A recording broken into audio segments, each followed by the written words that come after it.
ازيكم يا شباب، عاملين ايه؟ النهارده هنتكلم على منتجات ثارت حولها الشبهات، وهي منتجات الطاقه او البري ورك اوت. استنى هنا، هي فعلا منتجات الطاقه مش منتج طاقه؟ تعالى هنا بقى نعرف منتجات الطاقه عامه بيبقى فيها ايه. تعالى نتكلم عن الكافيين، وهو يعتبر اهم منتج من منتجات الطاقه او اهم عنصر. وعنصر الكافيين ده مهم جدا في اليقظه، لانه بيحفز الجهاز العصبي فيخليك تتمرن بتركيز اكتر، ولما تتمرن بتركيز اكتر هتفيد العضله اكتر.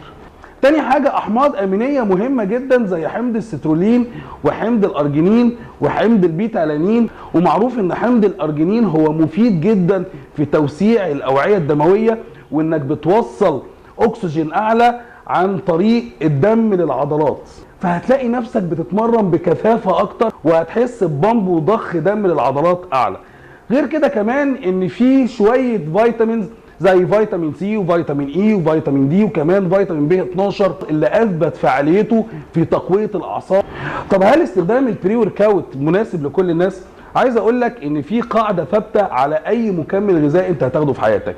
اولا لازم تكون معدي سن ال 18 سنه علشان تبدا تاخد اي مكمل، لو اقل من 18 سنه ما تاخدش مكملات. تاني حاجه، لو هتاخد بري ورك اوت او منتجات طاقه بتحتوي على الكافيين، لازم تتاكد انك ما عندكش مشاكل في القلب او الضغط العالي.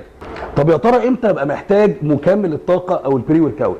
هتبقى محتاجه فعلا، وهيبقى امر ضروري لو انت بتشتغل شغل شاق جدا ومحتاج بعد عدد ساعات طويل من الشغل انك تتمرن تمرينه قويه. البري ورك اوت هيساعدك انك تتمرن تمرينه قويه وهيخليك في كامل طاقتك. طب يا ترى اخد منتج الطاقه امتى؟ منتج الطاقه ملوش غير استخدام واحد بس، هو قبل التمرين ب 20 دقيقه. واحب اقول لك نصيحه وخد بالك منها، منتجات الطاقه او البري ورك اوت اللي بتحتوي على كافيين بنسب عاليه، عايزك تخلي بالك انك تاخده قبل النوم على الاقل باربع 5 ساعات.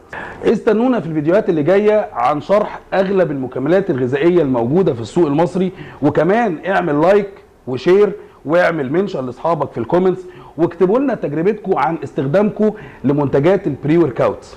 كان معاكم رامي عادل، السلام عليكم.